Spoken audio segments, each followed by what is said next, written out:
ሰላም ቤተሰብ እንዴት ናችሁ? ዛሬ ኢንተርፕረነርሺፕ ቻፕተር 1 ፓርት 3 እያላችሁ መጥቻለሁ ማለት ነው።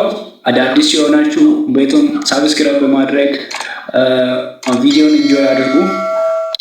ዛሬ የምናየው ኢንተርፕረነራል ታስክስ የሚለው ነው። ኢንተርፕረነራል ታስክ ምንድነው በሚለው ብንጀምር የኢንተርፕረነር ታስክ የሚፈጽሙት ጉዳይ ምንድነው? ኢንተርፕረነሮች የሚያደርጉት ነገር ምንድነው የሚለውን እናያለን። አንደኛው ኦውኒንግ ኦርጋናይዜሽን ኦውን ማድረግ፣ የራሳቸው ኦርጋናይዜሽን ራን ማድረግ፣ የራሳቸው ድርጅት ራን ማድረግ ነው። ኦውነርሺፕ ላይ with those who invest in the business and own its stock። ኦርጋናይዜሽን የሚሄደው በሁለት ነገር ላይ ነው። ኦርጋናይዝ ማድረግ የሚቻለው ሁለት ነገር ነው። ቢዝነስ እና የራሱ የሆነ ኢንቨስት ያደረገው ቢዝነስ እና የራሱ የሆነ ስቶክ፣ ያ ቢዝነስ ውስጥ ያለው ስቶክ ማኔጅ ማድረግ አለበት። if an entrepreneur actually owns the business, then he is in fact undertaking two roles that the same time that of an investor and that of a manager። አንድ ኢንቨስተር ወይ አንድ ቢዝነስ ኦነር ሁለት ሚና ይጫወታል። አንድ ጊዜ ሁለት ሚና ይጫወታል። አንደኛው ራሱ ኢንቨስተር ነው እና ደግሞ ራሱ ማናጀርም ነው። ኢንቨስተርም ማናጀርም ሆኖ ሁለት ሚና ይጫወታል በራሱ ቢዝነስ ውስጥ ወይ በራሱ ኦርጋናይዜሽን ውስጥ ማለት ነው። ሁለተኛው founding new organization. The entrepreneur is recognized as the person who undertake the task of bringing together the different elements of the organization. አዲስ ኦርጋናይዜሽን ፎርም ያደርጋል ወይ አዲስ ኦርጋናይዜሽን ያመጣል። ያ ኦርጋናይዜሽን ውስጥ ያለው ኤሌመንት አንድ ላይ አድርጎ ይጠቀማል ማለት ነው። አንድ ላይ ያመጣል። የተለያየ ኤሌመንት አንድ ላይ ማኔጅ ያደርጋል። እነሱም ፒፕል ሊሆን ይችላል፣ ፕሮፐርቲ፣ ፕሮዳክቲቭ ሪሶርስ ሊሆን ይችላል ማለት ነው። ሌላኛው ደግሞ ሶስተኛው ብሪንጊንግ ኢኖቬሽን ቱ ዘ ማርኬት። ማርኬት ውስጥ አዳዲስ ነገር ያመጣል። this idea of innovation encompasses any new way of doing something so that value is created። አዲስ አይዲያ ኢኖቬሽን ውስጥ ያመጣል። አዲስ ነገር ለመስራት አዲስ የሆነ ነገር ለመስራት አዲስ አይዲያ ያመጣል ማለት ነው። ኢኖቬሽን can mean a new product or service, but it can also include a new way of delivering an existing product or service, new method of informing the consumer about the product, or new ways of organizing the company። ኢኖቬሽን ማለት አዲስ ፕሮዳክት ነው ወይ አዲስ ሰርቪስ፣ አዲስ ምርት እና ወይ አዲስ አገልግሎት። ያ አዲስ አገልግሎት ምን ይዛል? አዲስ የዴሊቨሪ ሲስተም ይዛል።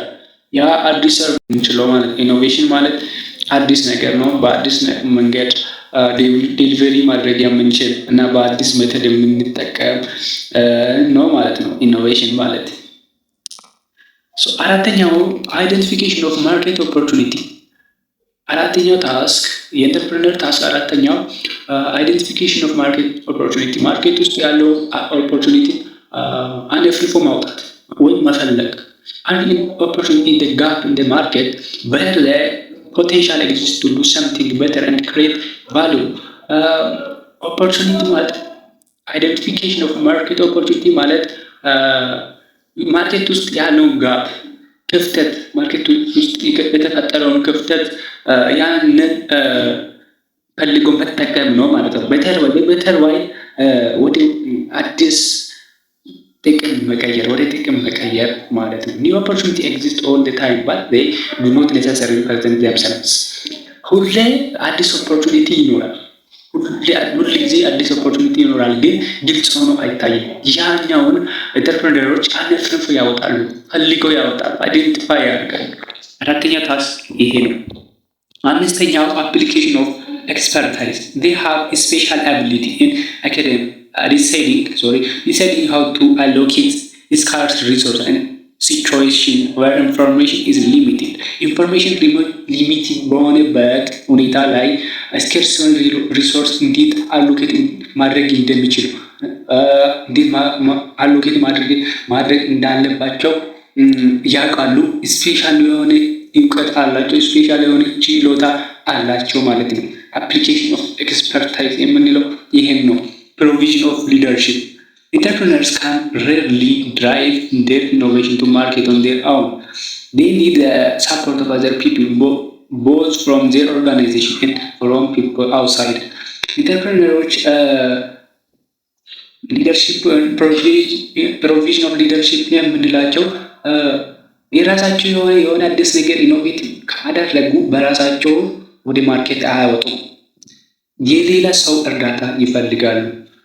ከኦርጋናይዜሽን እነሱ ከሚሰሩት ከራሳቸው ኦርጋናይዜሽን ውስጥ የሚሆን ከኦርጋናይዜሽን ውስጥ የሚሆን ከውጭ የሚሆን የሰው እርዳታ ይፈልጋል። ይሄ ማለት ለሌሎች ሊደርሺፕነት ይሰጣል። ፕሮቪዥን ኦፍ ሊደርሺፕ የሌሎች እርዳታ ይፈልጋሉ ማለት ሌሎችን ወደ ሊደርሺፕነት እንዲመጡ ያነሳሳሉ ማለት ነው። ሰባተኛው ኢንተርፕረነር አስ ማናጀር ኢንተርፕረነሮች እንደ ማናጀር ያገለግላል። at the end of the day the entrepreneur is a manager መጨረሻ ላይ ማናጀር ሆናሉ ማለት ነው። that is distinction between entrepreneur and ordinary manager may lay on what the entrepreneur manages, how they manage their effectiveness and their effect they have as manager, not by the particular task they undertake እና ኢንተርፕረነር ማናጀር ሲሆን እና ይሄ ኦርዲናሪ ፒፕል ኢንተርፕረነር ያልሆኑ ሰዎች ማናጀር ሲሆኑ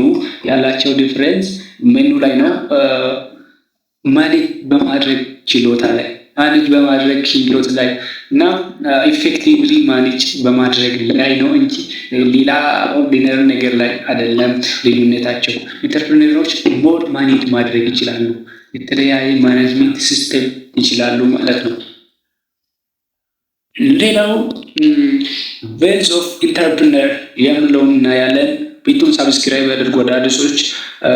ይሄ ሳሚ ኢትዮ ኤጁኬሽን ቻናል ነው። አዳዲስ የሆናችሁ ቻናሉን ሳብስክራይብ አድርጉ።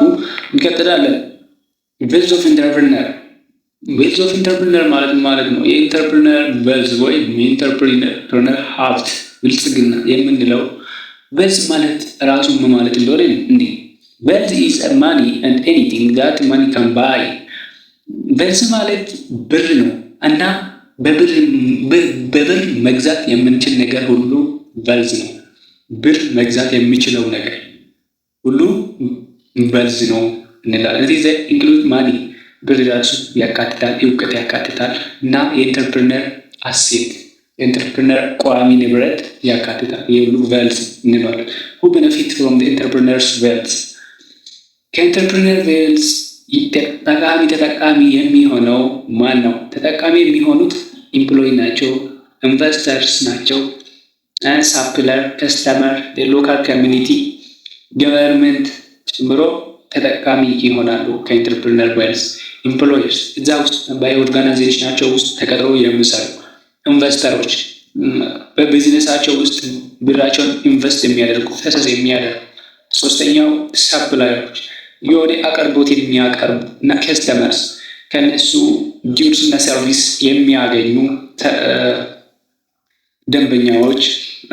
ሎካል ኮሚኒቲ ኦርጋናይዜሽናቸው በሚገኝበት ሰፈር እና እዛ አካባቢ ያሉ ሰዎች ተጠቃሚ ይሆናሉ እና መንግስት ተጠቃሚ ይሆናሉ። እንዴት ሆኖ ተጠቃሚ ይሆናሉ የሚለውን በቀጣይ እናያለን። እና አሁን ኢንተርፕረነርሺፕ ኤንድ ኢንቫይሮንመንት ማለት ምን ማለት እንደሆነ እኔ ቢዝነስ ኢንቫይሮንመንት ሪፈርስ ቱ ዘ ፋክተርስ ኤክስተርናል ቱ አ ቢዝነስ ኢንተርፕራይዝ ዊች ኢንፍሉዌንስ ኢትስ ኦፐሬሽን ኤንድ ዲተርማይን ኢትስ ኢፌክቲቭነስ። ቢዝነስ ኢንቫይሮንመንት የምንለው ውጫዊ ኢንተርፕራይዝ የቢዝነስ ኢንተርፕራይዝ ውጫዊ ኢንፍሉዌንስ የሚያደርግ ሂደት ላይ የሆነ ነገር በማድረግ ላይ ቢዝነስ ውስጥ የሚደረግ ነገር ላይ ተጽዕኖ የሚፈጥሩ ኢፌክቲቭነስ ላይ ዲተርማይን የሚደረጉ ኢፌክቲቭነሱን ዲተርማይን የሚያደርጉ ኤክስተርናል ፋክተር ናቸው ማለት ነው። ቢዝነስ ኢንቫይሮንመንት የምንለው አካባቢ ቢዝነስ የሚሰራበት አካባቢ ቢዝነስ ኢንፍሉዌንስ ሊያደርጉ የሚችሉት ቢዝነስ ኢንቫይሮንመንት እንለዋለን። Business environment might be healthy or unhealthy. Healthy business environment means the conditions are favorable to growth of business, whereas unhealthy environment implies condition hostile or unfavorable to business operation. ሄልትና ሄልዚ ቢዝነስ ኢንቫይሮንመንት የምንለው ቢዝነስ ግሮ ለማድረግ ቢዝነስን ለማሳደግ ጥሩና ጥሩ ያልሆነ ቢዝነሳችን እንዲያድግ የሚያደርግና የማያደርግ ቢዝነስ ኢንቫይሮንመንት ነው ማለት ነው። አንዳንድ ስፍራ ላይ ቢዝነስ ጥሩ አያድግም፣ የተለያየ ኤንቫይሮንመንት ተጽዕኖ ይኖራል። አንዳንድ ቦታ ላይ ደግሞ በጣም ምቹ የሆነ ተስማሚ የሆነ ቢዝነሳችን ማደግ የሚችልበት ኢንቫይሮንመንት አለ ማለት ነው። ሄልዚና አንሄልዚ ቢዝነስ ኢንቫይሮንመንት አለ። አሁን phases of business environment. Business environment may be classified into two broad categories, namely external and internal environment. የቢዝነስ ኢንቫይሮንመንት በሁለት ይካፈላል። ውስጣዊና ውጫዊ ኢንቫይሮንመንት አለው። ውጫዊ ኢንቫይሮንመንት የምንለው environment which is external to the business and hard to influence independently. The following are the components of external environment. ኮምፖኔንቶቹን እናያለን። አንደኛው የኤክስተርናል ቢዝነስ ኢንቫይሮንመንት ኮምፖኔንቶች፣ አንደኛው ኢኮኖሚክ ኢንቫይሮንመንት። ኢኮኖሚክ ኢንቫይሮንመንት is a multidimensional nature. It consists of structure of economy, the industrial, agricultural, trade and transport policy of the countries, the growth and pattern of national income and its distribution, the condition prevailing in industrial, agriculture and other sectors, the position relating to balance of trade and balance of payments, and other miscellaneous condition of economy. ኢኮኖሚክ ኢንቫይሮንመንት የምንላቸው በጣም ብዙ ናቸው። አንድ ሀገሪቱ ውስጥ ያለው ኢኮኖሚ ኢንቫይሮንመንት በጣም ብዙ ነው። እነሱም ኢኮኖሚ ስትራክቸር አለ። የኢኮኖሚ ስትራክቸር ኢንዱስትሪያል፣ አግሪካልቸር፣ ትሬድ፣ ትራንስፖርት ፖሊሲ፣ የሀገሪቱ የትራንስፖርት ፖሊሲ፣ ግሮዝ ኤንድ ፓተርን ኦፍ ናሽናል ኢንካም፣ ዲስትሪቢዩሽን and its distribution, condition prevailing in industrial, agriculture and other sectors. እኚህ ሁላ ኢኮኖሚክ ኢንቫይሮንመንት ናቸው እና ምንድነው የኤክስተርናል ኢንቫይሮንመንት ኮምፖኔንት ናቸው። There is close relationship between business firm and economic environment around it. እና የቢዝነስ firm እና ኢኮኖሚክ ኢንቫይሮንመንት close relationship አላቸው። The success of business enterprise depends considerably upon the state and growth of the economy. Enterprise business ዲፔንድ የሚሆነው እድገቱ ዲፔንድ የሚሆነው ስኬቱ ዲፔንድ የሚሆነው ስቴት ሀገሪቷ ላይ እና የሀገሪቷ ኢኮኖሚ እድገት ላይ ዲፔንድ ይሆናል ማለት ነው። ሁለተኛው ሌጋል ኢንቫይሮንመንት የምንለው ነው። ከኤክስተርናል ውስጥ ኤክስተርናል ኢንቫይሮንመንት ኮምፖኔንት ውስጥ ሁለተኛው ሌጋል ኢንቫይሮንመንት። ቢዝነስ ማስት ፋንክሽን ዊዝን ዘ ፍሬምወርክ ኦፍ ሌጋል ስትራክቸር። አንድ ቢዝነስ የግድ ሌጋል በሆነ ስትራክቸር ውስጥ መሄድ አለበት፣ መገንባት አለበት። Therefore, an adequate knowledge of law and rule is necessary for efficient managerial performance. እና ደግሞ በቂ የሆነ እውቀትና ስለ ሕግና ስለ ደንብ ማወቅ ለቢዝነስ በጣም ጠቃሚ ነው፣ ለማናጀሮች በጣም ይጠቅማል ማለት ነው። And new law are made and control exercised through the legal enactment. The first reaction of the business community is to oppose them and disobey them. እና ማኔጀሮች ይሄ የሀገሪቷን ሕግና ደንብ የሚቃወሙ ከሆነ የማይታዘዙ ከሆነ ቢዝነስ በስርዓት ራን ማድረግ አይችሉም። Management should try to understand what should be the right laws and strictly obey them when so made. እና በስርዓት መስራት ከፈለጉ ፕሮፊታብል መሆን ከፈለጉ ሕግና ደንብ በጣም አንደርስታንድ ማድረግ አለባቸው እና ሕግና ደንቡን በጣም ስትሪክትሊ መጠበቅና መታዘዝ አለባቸው። In addition, it can influence the government to change and improve the law and make it useful to the business community.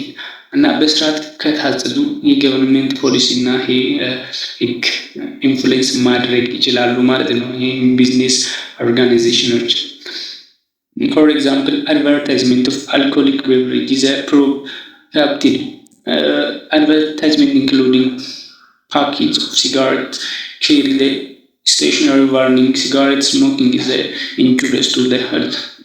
እኚህ እንደ ምሳሌ ልንጠቀም እንችላለን። ለምሳሌ አልኮሊክ ድሪንክ ማስታወቂያ መስራት አይቻልም እና ሲጋሬትን መሸጥ እየተከለከለ ነው፣ ለጤና ጉዳት ያደርሳል። እኚህ ህጎች የመሳሰሉ ህጎችን ማናጀሮች ማወቅ ይጠበቅባቸዋል ማለት ነው። ሶስተኛው ፖለቲካል ኢንቫይሮንመንት። In a democratic country, politics cannot be ignored. መፍትሄ ግዴታ ባለበት ሀገር ወይ መፍትሄ ባለበት ሀገር ዲሞክራሲ ባለበት ሀገር ህግን ኢግኖር ማድረግ ወይ አለመቀበል አይቻልም። Managers and entrepreneurs should understand the working of a political system. ኢንተርፕረነሮች እና ማኔጀሮች የግድ የፖለቲካ ሲስተም እንዴት እንደሚሰራ የግድ አንደርስታንድ ማድረግ አለባቸው። Such understanding and concern for the national problem will help them in the long run in discharging their responsibility to the satisfaction of the public. የፓብሊክን በጣም ለማርካትና ፍላጎታቸውን ለማሟላት ይሄ ግዴታ መወጣት አለባቸው እና በሎንግ ራን በረጅም ጊዜ ቢዝነሳቸውን ማስቀጠል ከፈለጉ ማኔጀሮች ይህን ነገር በጣም አንደርስታንድ እና ኮንሰርን ማድረግ አለባቸው።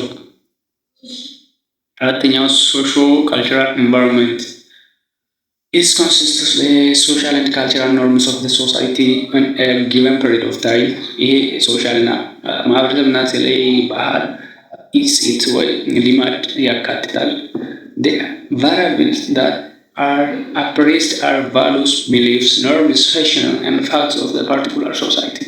እኚህም ማወቅ አለብን፣ አፕሬዝ ማድረግ አለብን፣ አፕሪሺየት ወይ ማክበር አለብን። እሴትን፣ እምነትን እና ልማድን እውነታዎችን የተለያዩ ሶሻል ሶሳይቲ ውስጥ የሚደረጉ ነገሮችን ማክበርና አፕራይዝ ማድረግ መቻል አለበት። ኢንተርፕረነሮች it can help in understanding the level of rigidity or flexibility of a given society towards a new product or a service or concept. ይህንን ካደረጉ ማህበረሰብ ውስጥ ያለውን ነገር እሴት እና ስለ እምነት ካወቁ ለፕሮዳክታቸው እና ለምርታቸውና ለአገልግሎታቸው ያለው ፍሌክሲቢሊቲ ኦር ሪጂዲቲ መለየት ይችላሉ። ምን ያህል ማን ነው የኔ ፕሮዳክት የኔ ሰርቪስ መጠቀም የሚችለው ከዚህ ሶሳይቲ ውስጥ የሚለውን ነገር መረዳት ይችላሉ፣ መገንዘብ ይችላሉ ማለት ነው። አንድ ማህበረሰብ ውስጥ ያለውን ፍላጎት መረዳት ይችላሉ። እና ዲሞግራፊክ ኢንቫይሮንመንት የምንለው it assesses the overall population pattern of a given geographical region. It includes variables like age, profile distribution, sex, education profile, income distribution, etc. ይህንን ሁላ የምነግረን ዲሞግራፊክ ኢንቫይሮንመንት እንለዋለን። የሁሉም ፖፑሌሽን ፓተርን የመሬት የጂኦግራፊካል ሪጅን ሁሉም ቫሪያብል ስለ ጾታ፣ ስለ ትምህርት፣ ስለ ኢንካም፣ ስለ ሰዎች ገቢ ሁሉንም የሚያመለክትን ዲሞግራፊክ ኢንቫይሮንመንት እንለዋለን። ዲሞግራፊክ appraisal can help identify the size of target customers እና ለኢንተርፕረነሮች ይሄ የሚጠቅመው ዲሞግራፊክ ኢንቫይሮንመንት የሚጠቅመው ምን አይነት ከስተመር እናገኛለን፣ ምን አይነት ታርጌትድ የሆኑ ከስተመሮች አሉ ከዚህ ሁሉ ፖፑሌሽን ውስጥ የሚለውን ግንዛቤ ይሰጣቸዋል ማለት ነው። ሌላው ሁሉ እያየን የነበረው እስኪ ኢድሪስ ያለው ኤክስተርናል ኢንቫይሮንመንት ኮምፖኔንት ናቸው። እስካሁን እያየን የነበረው ኤክስተርናል ኢንቫይሮንመንት ነው፣ ከቢዝነስ ኤሪያ ውጪ ያለው ኢንቫይሮንመንት። አሁን ቢዝነሳችን ፎር ኤግዛምፕል አንድ ቢዝነስ ከጀመርን እዛ ቢዝነስ የምንጀምርበት ክልል ውስጥ ያለው ኢንቫይሮንመንት ማየት ስንጀምር አንደኛ ሮ ማቴሪያል ነው። ያ ሪጅን ውስጥ ምን ያህል ሮ ማቴሪያል አለ ለቢዝነሳችን የሚጠቅም ለፊውቸር ቢዝነሳችን ራን ለማድረግ የሚያስችለን ምን ያህል ሮ ማቴሪያል አለ የሚለውን ያሳየናል። ሁለተኛው ፕሮዳክሽን ኦር ኦፐሬሽን it assesses the availability of warehouse machine equipment tools and techniques that would be required for production or operation. ይሄ ደግሞ ፕሮዳክሽን ኦር ኦፐሬሽን የምንለው ፕሮዳክሽን ውስጥ ፕሮዳክቱን ኦፐሬት ለማድረግ የሚያስችለን ማሽኖች፣ እቃዎች፣ የተለያየ ቴክኒኮች ለፕሮዳክሽን የሚያስፈልገን ነገር ያሳየናል። ሶስተኛው ፋይናንስ ነው። it assesses the total requirement of finance in terms startup expense, fixed expense and running expense. It also indicates the source of finance that can be approached for funding. ፋንድ ለማድረግ የሚያስችለን ፋይናንስ ነው። በአጠቃላይ ወጪ ለስታርታፕ ለመጀመር የምንጠቀመው ወጪዎች ቢዝነሱን ረን ለማድረግ ቢዝነሱን ለማንቀሳቀስ የሚያስችለን ፋይናንስ ነው። ይህም የቢዝነስ ውስጥ ኢንቫይሮንመንት ነው። ሌላው ሁመን ሪሶርስ የሰው ኃይል አሴሲስ ካይንድ ኦፍ ሁመን ሪሶርስ ሪከር ዲማንድ ኤንድ ሰፕላይ ኢን ዘ ማርኬት የሰው ኃይል የሚያስፈልገን የሰው ኃይል ምን አይነት ሰው ያስፈልገናል የምንለው ነው። ሌላውን ደግሞ ክሬቲቪቲ ኢኖቬሽን ኤንድ ኢንተርፕረነርሺፕ የሚለውን በቀጣይ ቪዲዮ ይዤላችሁ እመጣለሁ። ቤተሰብ እስካሁን ሰብስክራይብ ያላደረጋችሁ ሰብስክራይብ አድርጉ እና ደወል ምልክቱን መጫናችሁ እንዳትረሱ ቀጣይ የምሰራው ቪዲዮ እንዲደርሳችሁ እና በቀጣይ ቪዲዮ እስከምንገናኝ ሰላም